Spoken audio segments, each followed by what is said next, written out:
Hello everyone, आप लोगों का स्वागत है मेरे एक और वीडियो में। आज का जो टॉपिक होने वाला है वो होने वाला है 15 अगस्त 2023 के टॉप 10 करंट अफेयर्स।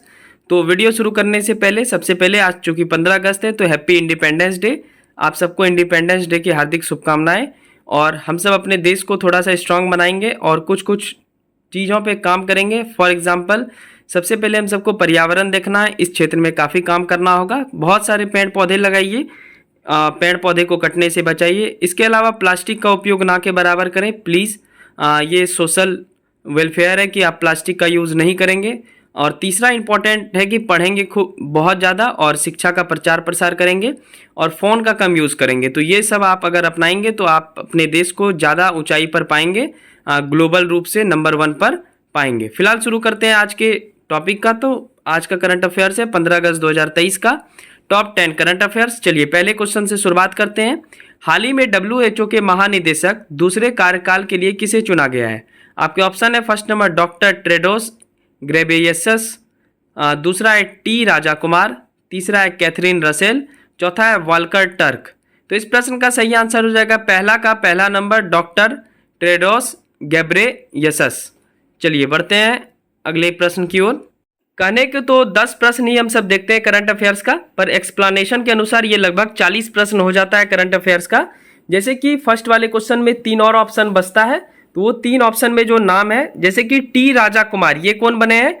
FATF के अध्यक्ष बने हैं। उसके बाद है कैथरीन रसेल, ये यूनिसेफ की नई प्रमुख बनी है। उसके बाद है वॉल्कर टर्क, ये संयुक्त राष्ट्र मानवाधिकार आयोग के प्रमुख हैं।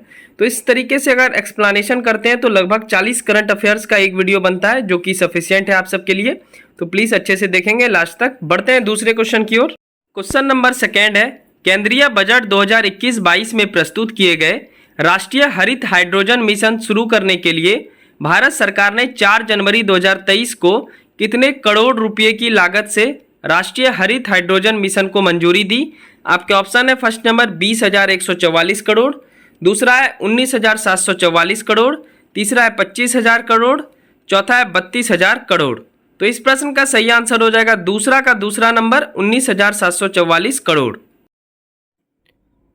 इस मिशन के क्रियान्वयन के लिए नोडल एजेंसी के रूप में नवीन एवं नवीकरणीय ऊर्जा मंत्रालय को बनाया गया है। इस मिशन की मुख्य विशेषता क्या है? प्रति वर्ष कम से कम 5 मिलियन मीट्रिक टन की हरित हाइड्रोजन उत्पादन क्षमता विकसित की जाएगी। अक्षय ऊर्जा की क्षमता में लगभग 125 गीगावाट की वृद्धि होगी। ग्रीन हाउस गैस के वार्षिक उत्सर्जन में लगभग 50 मिलियन मीट्रिक टन की कमी आएगी। तो ये 3 विशेषता आप याद रखेंगे। नीति आयोग क्या कहता है इसके संदर्भ में? तो आइए आगे देखते हैं। नीति आयोग की स्थापना 1 जनवरी 2015 को की गई है, ये भी फैक्ट याद रखें।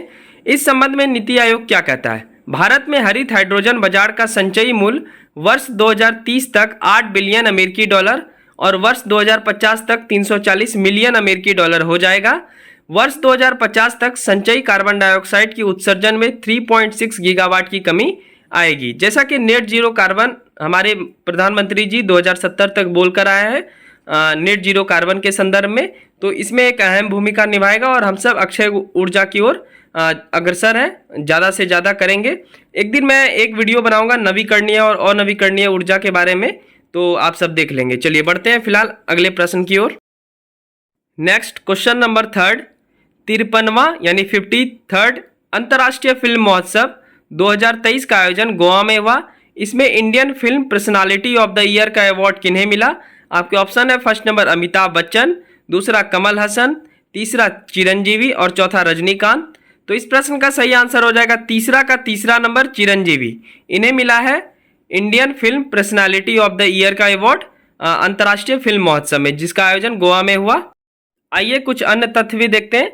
Satyajit Ray lifetime achievement award Carlos Saura को मिला। यूनेस्को गांधी पुरस्कार पायम इस्कंदरी को मिला। ये ईरानी फिल्म नारगोसी के निदेशक हैं यानी डायरेक्टर हैं। बेस्ट फिल्म के लिए गोल्डन पीकॉक पुरस्कार आई हैव इलेक्ट्रिक ड्रीम्स के लिए मिला और ये स्पेनिश फिल्म है। तो ये तीनों भी फैक्ट याद रखेंगे। और पर्सनालिटी ऑफ द ईयर मिला है चिरंजीवी जी को, तो ये भी आप याद रखेंगे। बढ़ते हैं नेक्स्ट क्वेश्चन की ओर। क्वेश्चन नंबर 4, किस भारतीय खिलाड़ी को Wisden cricket award 2023 cricketer of the year award से नवाजा गया है? यह अवार्ड पाने वाली ये पहली भारतीय महिला क्रिकेटर बनी है। आपके ऑप्शन है फर्स्ट नंबर शेफाली वर्मा, दूसरा यस्तिका भाटिया, तीसरा झूलन गोस्वामी, चौथा हरमनप्रीत कौर। तो इस प्रश्न का सही आंसर हो जाएगा चौथा का चौथा नंबर हरमनप्रीत कौर। इन्हें मिला है क्रिकेटर ऑफ द ईयर का अवार्ड। और हरमनप्रीत कौर की कैप्टनसी में मुंबई इंडियंस ने पहली बार जो महिला का प्रीमियर लीग हुआ 2023 आईपीएल की तर्ज पे मुंबई इंडियंस ने मैच कप जीता 2023 का, उसके कैप्टन कौन थी? तो हरमनप्रीत कौर थी। सबसे ज़्यादा विकेट लेने वाली गेंदबाज अभी वर्तमान में झूलन गोस्वामी है, जिन्होंने क्रिकेट से संन्यास ले चुकी हैं, तो लेजेंड क्रिकेटर है। तो फिलहाल इस प्रश्न का आंसर हो जाएगा चौथा का चौथा number Harmanpreet Kaur. Wisden cricket award 2023, Wisden T20 cricketer of the year Surya Kumar Yadav बने हैं, ये भारत के खिलाड़ी हैं। Leading cricketer in the world पुरुष में बने हैं बेन स्टोक्स, ये इंग्लैंड के खिलाड़ी हैं और अभी टेस्ट में कैप्टन भी हैं। Leading cricketer in the world महिला, तो महिला में बनी है बेथ मूनी, ये ऑस्ट्रेलिया की खिलाड़ी है। तो ये 3 फैक्ट भी आप याद रखेंगे। नेक्स्ट क्वेश्चन नंबर 5 है G7। G7 किसको बोलते हैं? तो ग्रुप ऑफ 7 कंट्री। G7 पर्यावरण मंत्रियों की बैठक अप्रैल 2023 में कहाँ आयोजित की गई? आपके ऑप्शन है फर्स्ट नंबर जापान, दूसरा दुबई, तीसरा इंडोनेशिया और चौथा भारत। तो इस प्रश्न का सही आंसर हो जाएगा पांचवा का पहला नंबर जापान, यानी जापान में G7 पर्यावरण मंत्रियों की बैठक हुई। मुख्य बिंदु 2035 तक पावर ग्रिडों को डीकार्बोनाइज्ड करने में एवं घरेलू बैरोकोटेक कोयला बिजली को चरणबद्ध तरीके से समाप्त करने का लक्ष्य है। तो ये भी फैक्ट याद रखेंगे। फिलहाल आप ये याद रखें कि कहाँ पे आयोजित हुई, ये इंपॉर्टेंट है। G7 पर्यावरण मंत्रियों की बैठक जापान में आयोजित हुई। कुछ और इंपॉर्टेंट समिट देखते हैं। तो वर्ल्ड गवर्नमेंट समिट 2023 फरवरी 2023 में दुबई में आयोजित हुआ। इसका विषय था कि भविष्य की सरकारों को आकार देना, वहाँ लिखा गया जाकर देना, मतलब आकार देना आप कर लेंगे। इसके अलावा हिरोशिमा जापान में मई 2023 में 2 इंपॉर्टेंट समिट हुए। तो फर्स्ट हो गया क्वाड लीडर समिट, वहाँ क्वाड हो गया है तो क्वाड लीडर समिट कर लेंगे। क्वाड कंट्री कौन कौन से हैं? जापान है, यूएसए है, भारत है और ऑस्ट्रेलिया है। भारत इसकी मेजबानी 2024 में करेगा, यानी अगले साल। दूसरा है 49वां G7 शिखर सम्मेलन। इस सम्मेलन के दौरान भारतीय प्रधानमंत्री नरेंद्र मोदी ने हिरोशिमा में महात्मा गांधी जी की प्रतिमा का अनावरण किया। तो ये भी फैक्ट आप याद रखेंगे, दोनों इंपॉर्टेंट है। नेक्स्ट क्वेश्चन देखते हैं हम सब। 6 नंबर है सीवर और सेप्टिक टैंक की सफाई के लिए मशीनीकृत स्वच्छता परिवेश विकसित करने के लिए और सफाई कर्मियों की सुरक्षा के लिए आवश्यक मशीनों व उपकरणों का प्रयोग करने के लिए नमस्ते योजना किस मंत्रालय द्वारा शुरू की गई है? आपके ऑप्शन है फर्स्ट नंबर पृथ्वी विज्ञान मंत्रालय, दूसरा है सामाजिक न्याय एवं अधिकारिता मंत्रालय और आवास एवं शहरी मामलों के मंत्रालय, यानी दोनों द्वारा मिलकर, तीसरा एमएसएमई मंत्रालय और चौथा है शिक्षा मंत्रालय। तो इस प्रश्न का सही आंसर हो जाएगा 6 का दूसरा नंबर सामाजिक न्याय एवं अधिकारिता मंत्रालय और आवास एवं शहरी मामले के मंत्रालय।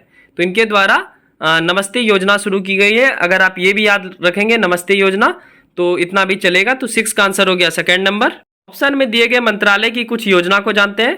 तो पृथ्वी विज्ञान मंत्रालय की योजना कौन कौन सी है? तो फर्स्ट नंबर है अनुसंधान, शिक्षा और प्रशिक्षण आउटरीच, यानी रीच आउट योजना पृथ्वी विज्ञान मंत्रालय की योजना है। पृथ्वी प्रणाली विज्ञान के विभिन्न घटकों के प्रमुख क्षेत्रों में विभिन्न अनुसंधान एवं विकास गतिविधियों का समर्थन करने के उद्देश्य से इस योजना को चलाया गया है। दूसरा है डीप ओशियन मिशन। इसमें क्या किया जाएगा? तो गहरे समुद्र में सागरीय संस्थाओं के सतत उपयोग एवं संरक्षण हेतु नवाचार करना, यानी इनोवेशन ढूंढना। उसके बाद है दूसरा मंत्रालय एमएसएमई मंत्रालय की योजना, एमएसएमई प्रतिस्पर्धी लीन योजना। इसमें एमएसएमई क्षेत्र में वैश्विक प्रतिस्पर्धी यानी कंपटीशन को प्रदान करेगा ये वाला योजना, यानी लीन योजना एमएसएमई की योजना है। क्वेश्चन नंबर 7 देखते हैं। राज्य के 7000 चाय बागानों श्रमिकों को सामाजिक सुरक्षा प्रदान करने के लिए मुख्यमंत्री चाय श्रमिक कल्याण प्रकल्प योजना किस राज्य सरकार की योजनाएं हैं? आपके ऑप्शन है फर्स्ट नंबर पंजाब, दूसरा दिल्ली, तीसरा त्रिपुरा और चौथा उड़ीसा। तो इस प्रश्न का सही आंसर हो जाएगा 7वां का तीसरा नंबर त्रिपुरा। त्रिपुरा की ये योजना है। अच्छा, ऑप्शन में बचे हुए पंजाब, दिल्ली और उड़ीसा की भी कुछ योजना के नाम हम सब जान लेते हैं।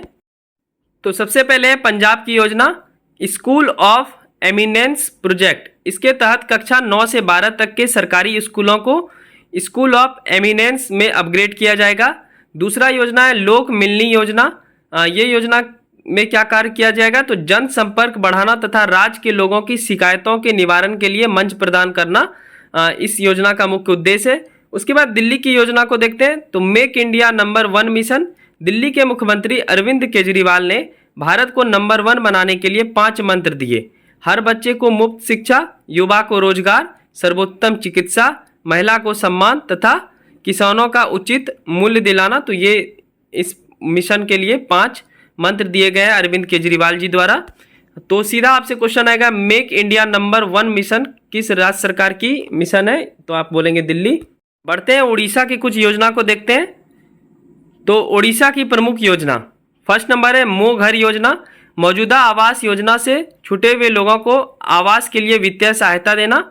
आवाज हो गया है, आवास कर लेंगे आप सब। दूसरा है मुख्यमंत्री शिक्षा पुरस्कार योजना, छात्रों, शिक्षकों, प्रधानाचार्य आदि को शिक्षा के क्षेत्र में उत्कृष्ट कार्य करने हेतु पुरस्कार प्रदान किया जाएगा। तीसरा है घर पर पोषण योजना, अविकसित तथा कमजोर बच्चों एवं एनीमिया पीड़ित महिलाओं को घर घर जाकर पौष्टिक भोजन उपलब्ध कराना घर पर पोषण योजना का उद्देश्य है। तो ये उड़ीसा की भी 3 योजना हम सब देख लिए। इस तरीके से एक्सप्लेनेशन के तहत पढ़ेंगे तो आप सबको लगेगा कि 10 क्वेश्चन नहीं है, बहुत ज़्यादा करंट अफेयर्स हम सब कर लेते हैं एक वीडियो में। तो डिटेल में पढ़ने से आपका कोई भी एग्जाम रुकेगा नहीं। फिलहाल आते हैं 8वें क्वेश्चन में।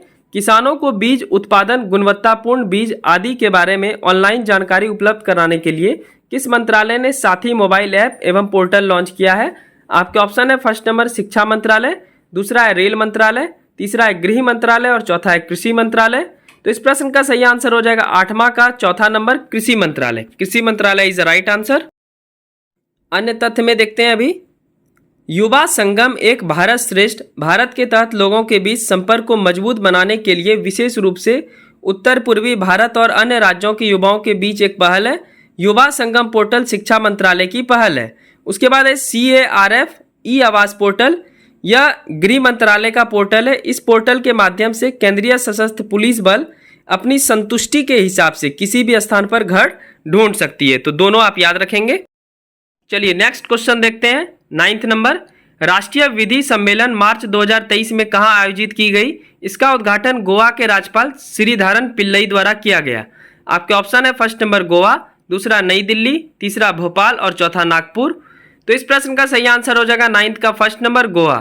कुछ बच्चे क्या करते होंगे, सिर्फ ऑप्शन देखते होंगे फिर स्किप कर देते होंगे वीडियो को। तो प्लीज़ ऐसा गलती ना करें, क्योंकि एक्सप्लेनेशन में जो डिटेल रहता है वो मेन करंट अफेयर्स होता है। क्वेश्चन तो आप इसमें एक ही क्वेश्चन पढ़ पाए, लेकिन जो एक्सप्लेनेशन है उसमें 3-4 क्वेश्चन आ जाते हैं। तो प्लीज़ आपको पूरा वीडियो एक एक करके देखना है। आप कॉपी में नोट डाउन कीजिए, उसको याद कीजिए। 9th का आंसर हो गया पहला नंबर गोवा। इस क्वेश्चन के कुछ और तथ्य देखते हैं हम सब। तो नई दिल्ली में आयोजित कुछ समिट, जैसे कि अभी आप देख सकते हैं इसमें 3 समिट का उल्लेख है। तो आप सिर्फ एक क्वेश्चन देखकर अगर स्किप कर देंगे तो फिर ये 3 इंपॉर्टेंट फैक्ट्स छूट जाएगा, इसलिए आपको पूरा देखना है वीडियो। तो नई दिल्ली में आयोजित कुछ समिट में पहला है रायसीना डायलॉग का 8वां संस्करण, मार्च 2023 में नई दिल्ली में संपन्न हुआ। इसके मुख्य अतिथि इटली के प्रधानमंत्री जियोर्जिया मेलोनी थी। दूसरा है योग महोत्सव 2023, मार्च 2023 में नई दिल्ली में आयोजित हुआ। इसका आयोजन आयुष मंत्रालय द्वारा किया गया। तीसरा है विश्व पुस्तक मेला 2023, फरवरी 2023 में नई दिल्ली में आयोजित हुआ। इसका आयोजन NBT और ITPO द्वारा किया गया। तो तीनों फैक्ट्स याद रखेंगे। इस क्वेश्चन के 2 ऑप्शन से रिलेटेड और भी फैक्ट्स हैं, जैसे कि 7वें अंतर्राष्ट्रीय धम्म सम्मेलन 2023 मार्च 2023 में भोपाल मध्य प्रदेश में हुआ। इसका आयोजन इंडिया फाउंडेशन द्वारा किया गया। इसका विषय नए युग के लिए पूर्वी मानवतावाद है। उसके बाद PM गति शक्ति मल्टी मॉडल जलमार्ग शिखर सम्मेलन नवंबर 2022 में वाराणसी में आयोजित हुआ। इसका आयोजन किसने किया? तो केंद्रीय बंदरगाह, जहाज रानी और जलमार्ग मंत्रालय द्वारा इसका आयोजन किया गया। तो सारे ऑप्शन से अगर रिलेटेड करंट अफेयर्स रहेंगे तो सब पूरा देखेंगे हम सब। चलिए 15 अगस्त के आज के करंट अफेयर्स का आखिरी क्वेश्चन देखते हैं। चलिए आखिरी क्वेश्चन देखते हैं, question number 10th। Femina miss India world 2023 के विजेता कौन बनी है? आपके ऑप्शन है फर्स्ट नंबर सीनी शेट्टी, कर्नाटक की है ये। दूसरा है नंदनी गुप्ता, ये राजस्थान की है। तीसरा है सरगम कौशल, ये जम्मू की रहने वाली है। चौथा है दिविता राय, ये कर्नाटक की रहने वाली है। तो इस प्रश्न का सही आंसर हो जाएगा 10वां का दूसरा नंबर, नंदनी गुप्ता, राजस्थान। चलिए ये जो 3 नाम है, पहला ऑप्शन, तीसरा ऑप्शन और चौथा ऑप्शन, इन्हें भी देख लेते हैं। चलिए 4 अवार्ड और देखते हैं हम सब। मिसेज इंडिया वर्ल्ड 2022-23 सरगम कौशल बनी है, जो कि जम्मू की रहने वाली है। फेमिना मिस इंडिया वर्ल्ड 2022 ये शेट्टी बनी है, ये कर्नाटक की है। उसके बाद है मिस अर्थ इंडिया 2022, ये वंशिका परमार बनी है, ये हिमाचल प्रदेश की रहने वाली है। उसके बाद है मिस दीवा यूनिवर्स 2022, ये बनी है दिविता राय, ये कर्नाटक की रहने वाली है। तो ये 4 अवार्ड भी याद रखेंगे और प्रश्न तो याद रखेंगे ही। तो ये था 15 अगस्त 2023 का टॉप 10 करंट अफेयर्स। ऐसे ही डिटेल में हम सब करंट अफेयर्स आगे करेंगे। तो आगे वीडियो का लेंथ लगभग 15 से लेकर के 20 मिनट के बीच में होगा, पर आप सब पूरा देखेंगे ताकि आप सबका एक भी करंट अफेयर्स मिस ना हो। चलिए मिलते हैं नेक्स्ट वीडियो में, तब तक के लिए thank you so much. Video अच्छी लगी हो तो चैनल को सब्सक्राइब कर लेंगे और लाइक कर लेंगे। ठीक है, तो मिलते हैं नेक्स्ट वीडियो में। Thank you so much, bye bye and take care.